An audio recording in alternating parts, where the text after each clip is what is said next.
Hello students. तो कल हमने ऑन टू फंक्शंस के बारे में लास्ट वीडियो डाली थी।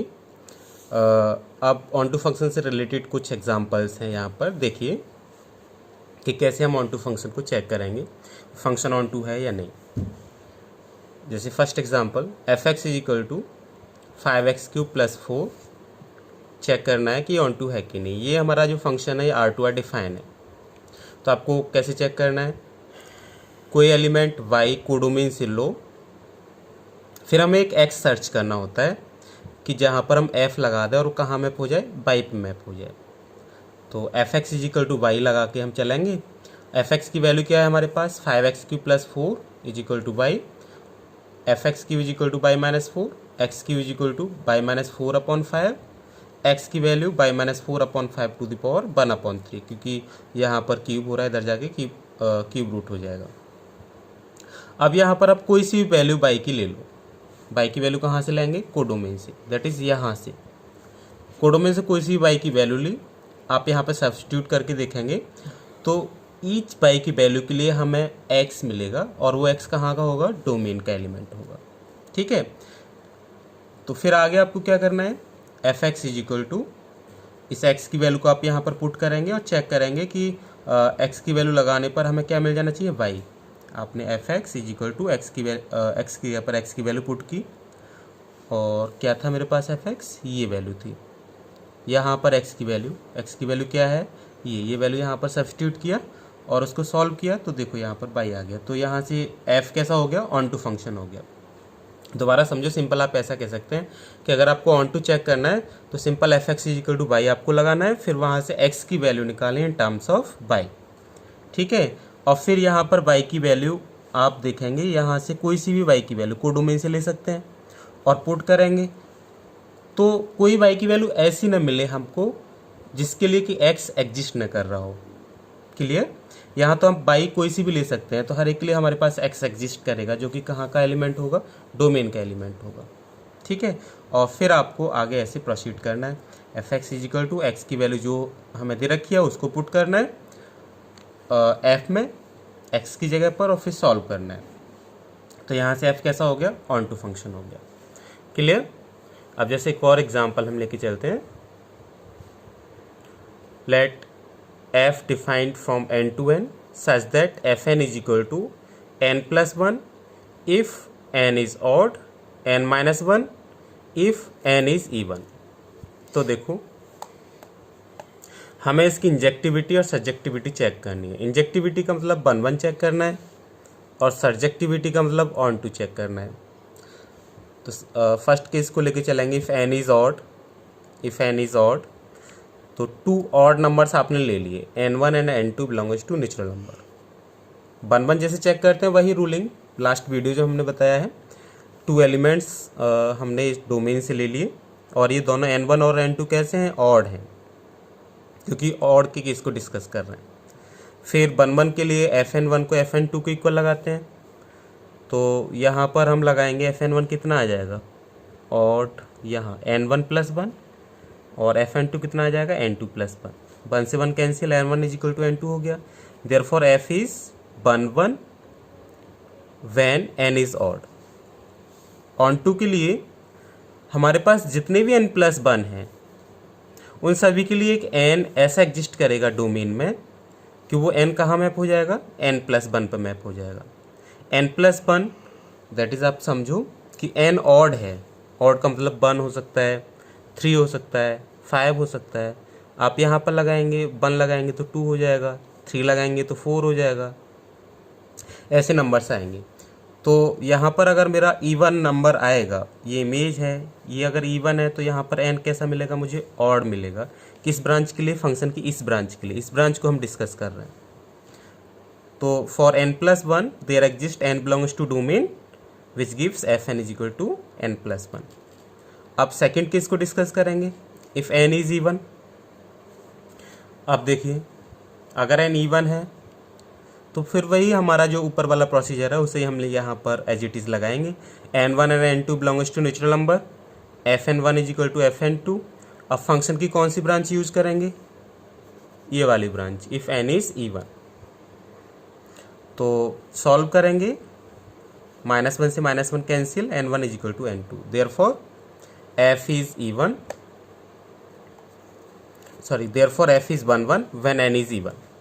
For onto, for each n minus 1 there exists n belongs to natural number such that fn is equal to n minus 1. Clear? Hence f is onto. तो ये 1 1 भी है और onto भी है, ये 1 1 है, f is 1 1 and onto function. Clear? अब जैसे हम एक और इसको जो हमने थ्योरेटिकली किया है, आप इसे ऐसे भी कर सकते हैं, डायग्राम ड्रॉ कर लेंगे, उसके अकॉर्डिंग भी हम इसे सॉल्व कर सकते हैं।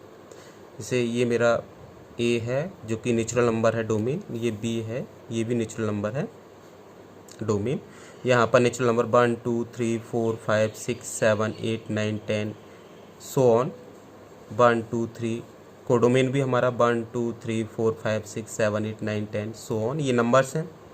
अब देखो, सबसे पहले हम 1 को देखेंगे कहाँ मैप होगा। तो 1 कैसा नंबर है? Odd number. तो किस ब्रांच को यूज़ करेंगे? अगर n ऑड है तो हम इस ब्रांच को यूज़ करेंगे। तो यहाँ पर लगाएंगे आप 1, तो 1 + 1 कितना होगा? 2। 1 कहाँ मैप हो जाएगा? 2 पर मैप हो जाएगा। अब हम 2 को देखेंगे, 2 कहाँ मैप होगा? 2 कैसा नंबर है? इवन। तो अगर n इवन है तो कौन सी ब्रांच यूज होगी? n-1। 2 आप यहाँ पर लगाएंगे, 2 - 1 कितना आएगा? 1, 1 पे मैप हो जाएगा। ऐसे ही 3 कैसा नंबर है? Odd.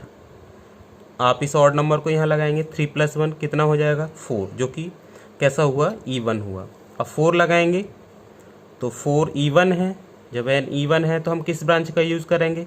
n-1, that is n की वैल्यू 4 लिया आपने, 4 - 1 3।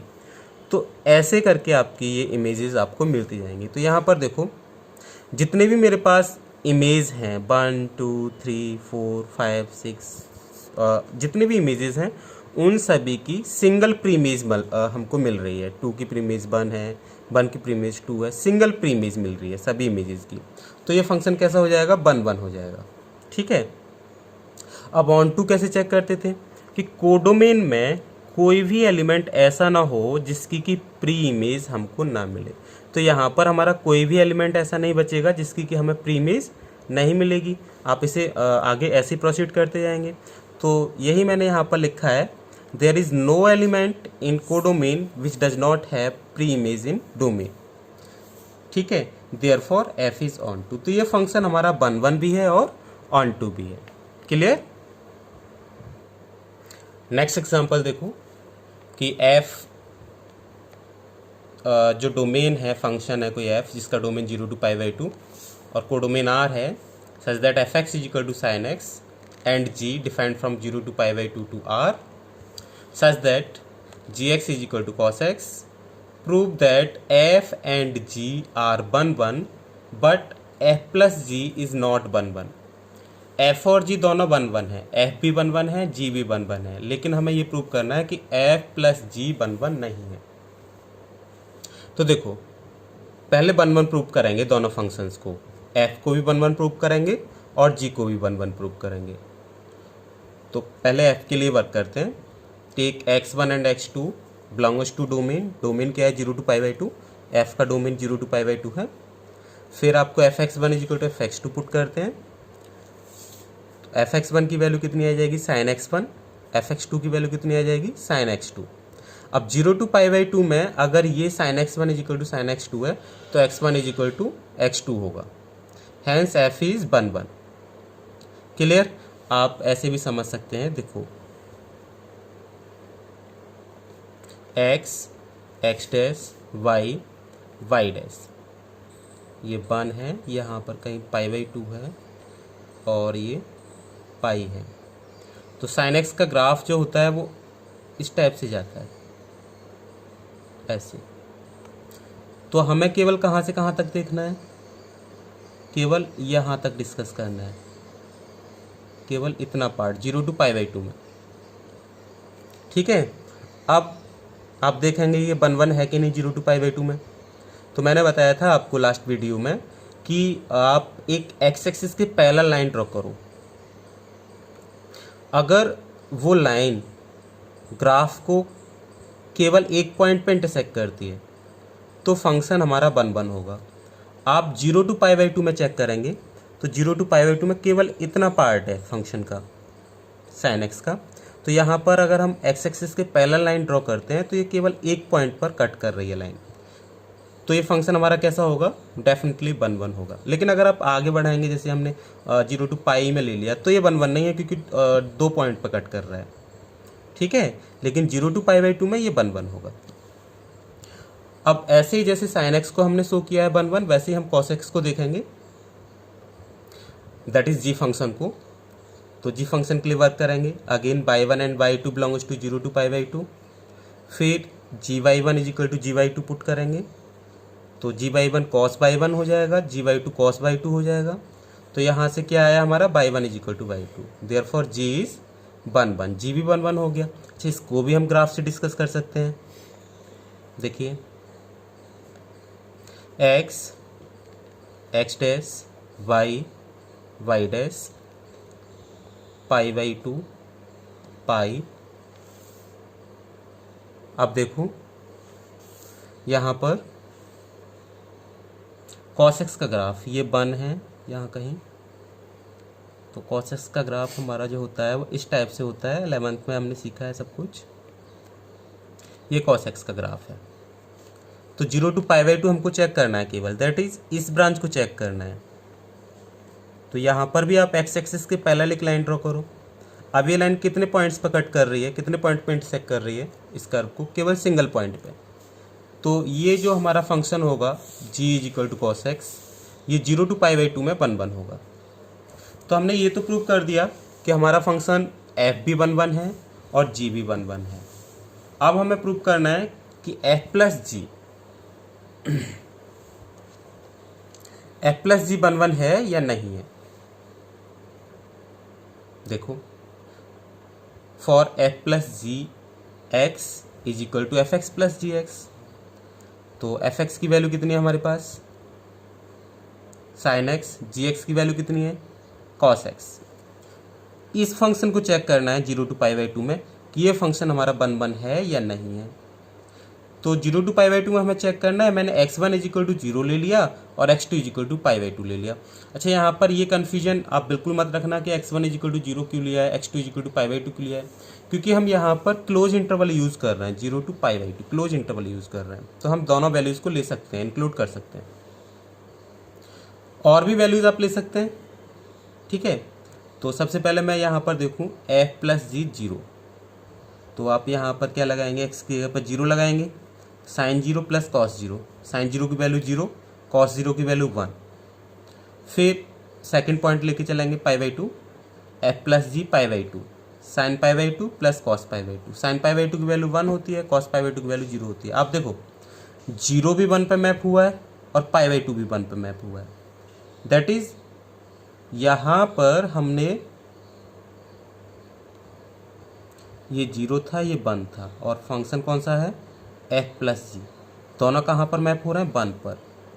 ये कहीं 1 है, 0 भी 1 पर मैप हुआ है और π/2 भी 1 पर मैप हुआ है। तो ये फंक्शन हमें क्लियरली दिख रहा है कि ये फंक्शन हमारा 1 1 फंक्शन नहीं होगा। क्लियर। तो ऐसे हम इसको शो कर सकते हैं कि हमारा फंक्शन 1 1 फंक्शन ये नहीं होगा। f and g both are 1 1, दोनों 1 1 हैं, f भी 1 1 है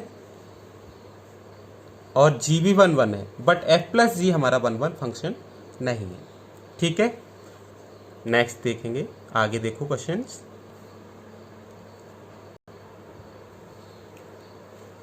next question, prove that if f1 and f2 are 1 1 maps from r to r। दो फंक्शन है f1 एंड f2, दोनों r to r डिफाइन है, then the product f1 into f2 such that r to r defined from r to r defined by f1 into f2 x is equal to f1x into f2x need not be 1 1। देखो f1 भी 1 1 है r to r, f2 भी 1 1 है, लेकिन आपको ये show करना है कि f1 इंटू f2 ये 1 1 होगा, ये ज़रूरी नहीं है, ठीक है। तो कभी भी आपको अगर नेगेट करना है किसी भी क्वेश्चन को, तो उसके लिए एक एग्जाम्पल आप सर्च करेंगे और उस एग्जाम्पल से उसको नेगेट करेंगे। ठीक है, काउंटर एग्जाम्पल आपको खुद सर्च करना होता है। जैसे यहाँ पर मैंने एक एग्जाम्पल ले रखा है कि F1 R2 R डिफाइन है such that F1 x is equal to x। ये फंक्शन 1 1 होगा, it is 1 1 function. And second मैंने F2 ले रखा है, R2 R डिफाइन है such that Fx is equal to x cube. ये भी फंक्शन 1 1 है। लेकिन अब F1 इंटू F2 को देखते हैं। F1 into F2 is equal to F1 की वैल्यू कितनी है x, F2 की वैल्यू कितनी है एक्स क्यूब, तो ये वैल्यू कितनी हो गई x4। अब इसको चेक करना है कि ये 1 1 है कि नहीं, और ये डिफाइन कहाँ से कहाँ तक होगा, F1 इंटू F2। ये फंक्शन हमारा F1 इंटू F2 भी R2 R ही डिफाइन होगा, दैट इज़ कोई भी रियल वैल्यू हम यहाँ से ले सकते हैं। तो मैंने x1 इज इक्वल टू -1 ले लिया और x2 इज इक्वल टू +1 ले लिया। तो देखो F1 इंटू F2 -1, यहाँ लगाएंगे -1, तो -1 की पावर 4 कितना आएगा, +1। F1 इंटू F2 +1, +1 की पावर 4 भी कितना आया, +1।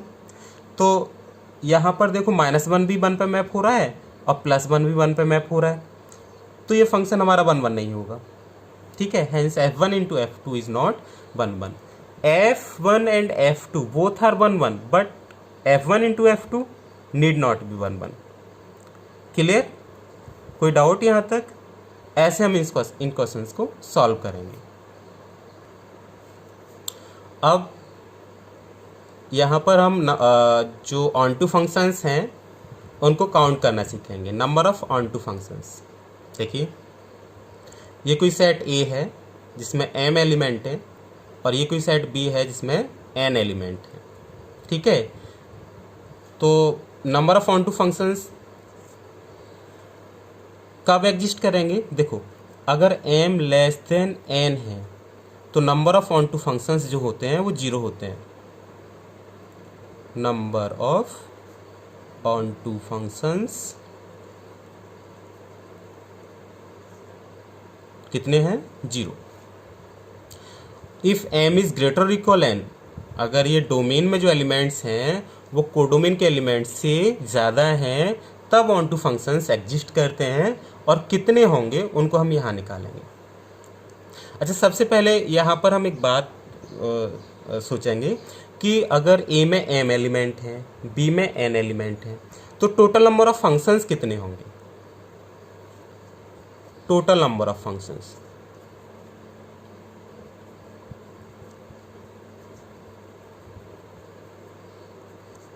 तो देखो कितने होंगे, कैसे काउंट करेंगे? आप ये देखो, ये A1 एलिमेंट यहाँ पर कितने एलिमेंट से मैप हो सकता है, कितनी चॉइसेस हैं इसके पास। ये B1 से भी मैप हो सकता है, ये B2 से भी मैप हो सकता है, ये B3 से भी मैप हो सकता है, ये B4 से भी, दैट इज़ n चॉइसेस हैं इसके पास मैप होने के लिए। ठीक है, तो A1 के पास कितने चॉइसेस हैं? n। ऐसे ही A2 के पास कितने चॉइसेस हैं? किसी से भी मैप हो सकता है, इसके पास भी n चॉइसेस हैं। क्लियर? अब ऐसा ज़रूरी तो नहीं होता फंक्शन में कि अगर A1 जहाँ मैप हो गया तो वहाँ पर उस एलिमेंट पे A2 मैप नहीं होगा।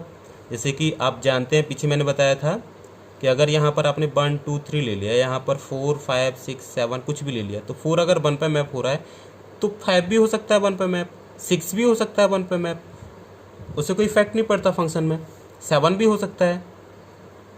तो ऐसे ही A2 के पास भी हमारे पास n चॉइसेस हैं, A3 के पास भी हमारे n चॉइसेस हैं, तो इस AM एलिमेंट के पास भी कितनी चॉइसेस होंगे?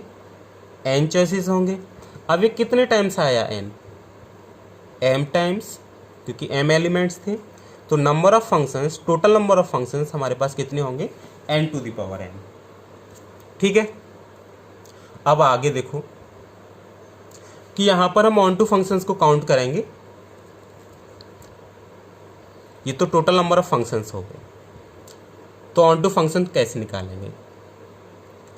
सबसे पहले मैंने टोटल नंबर ऑफ फंक्शंस ले लिए n to the power m। अब यहाँ पर ये केस होगा कि ये सारे एलिमेंट किसी एक एलिमेंट को छोड़कर अदर एलिमेंट्स पे मैप हो रहे हो। जैसे यहाँ से आप समझ सकते हैं 1 2 3, और यहाँ पर 2 एलिमेंट्स हैं 4 5, तो ऐसा हो सकता है कि ये सारे के सारे इस पे मैप हो रहे हो, एक एलिमेंट छूट रहा हो। तो ऐसे ही यहाँ पर अगर ये सारे के सारे n-1 एलिमेंट्स पे मैप हो रहे हैं और यहाँ पर एक एलिमेंट छूट रहा है, ठीक है, तो वो कितने फंक्शंस होंगे, ऐसे फंक्शंस कितने हैं, वो हम सब के सब माइनस करने होंगे। क्यों माइनस करने होंगे? क्योंकि ऑन टू फंक्शन में हमारे पास कोई भी एलिमेंट यहाँ पर छूटना नहीं चाहिए, ठीक है। और ये टोटल नंबर ऑफ फंक्शन है, तो टोटल नंबर ऑफ फंक्शन में से उन फंक्शंस को माइनस कर दो जिनमें कि एक एलिमेंट छूट रहा है, कि वो ऑन टू फंक्शन नहीं होगा। तो मान लिया कोई एक एलिमेंट जो छूट रहा है वो ये है, तो कितने एलिमेंट्स यहाँ पर बचेंगे? n-1, ठीक है। अब यहाँ पर हमारे पास कितने एलिमेंट्स हैं? m elements. ये m एलिमेंट्स अब कितने एलिमेंट्स में मैप होंगे? n-1 एलिमेंट्स पे। m एलिमेंट्स कितने एलिमेंट्स पे मैप होंगे? n-1 एलिमेंट्स पे। तो यही procedure, total number of functions ही निकालने। तो n-1 कितने टाइम्स आएगा? n-1 n-1 m times. तो हमने n-1 इंटू n-1 की पावर n, इतने फंक्शंस होंगे। लेकिन वो एलिमेंट छूटा कौन सा? पर्टिकुलर तो कोई है नहीं, कोई सा भी हो सकता है यहाँ पर। तो हमने वो कितने एलिमेंट्स में से सेलेक्ट किया है? n एलिमेंट्स में से एक एलिमेंट को छोड़ा है। हमने n एलिमेंट्स में से एक एलिमेंट को यहाँ से छोड़ा है, तब नंबर ऑफ फंक्शंस इतने होंगे। अब उसमें भी ऐसा हो सकता है कि उसमें भी एक हमारा छूट रहा हो, क्योंकि वो तो टोटल नंबर ऑफ फंक्शंस है। अब उसको माइनस करेंगे, nc2 n-2 to the power m। ऐसे ही इसको हम आगे प्रोसीड करते जाते हैं। तो यहाँ पर हम एक एग्जाम्पल देखते हैं। जैसे कोई सेट A है जिसमें 3 एलिमेंट्स हैं और कोई सेट B है जिसमें 2 एलिमेंट्स हैं। तो यहाँ पर हम ऑन टू फंक्शंस को काउंट करेंगे। तो यही प्रोसीजर लगाना है। ये n की वैल्यू है, n = 2 है और यहाँ m = 3 है। तो n की जगह पर n की वैल्यू लगाएंगे। n की वैल्यू कितनी है? 2 और m की वैल्यू कितनी है? 3, 2 की पावर 3 माइनस, फिर nc1 लेना होता है, n की जगह पर 2 है तो 2c1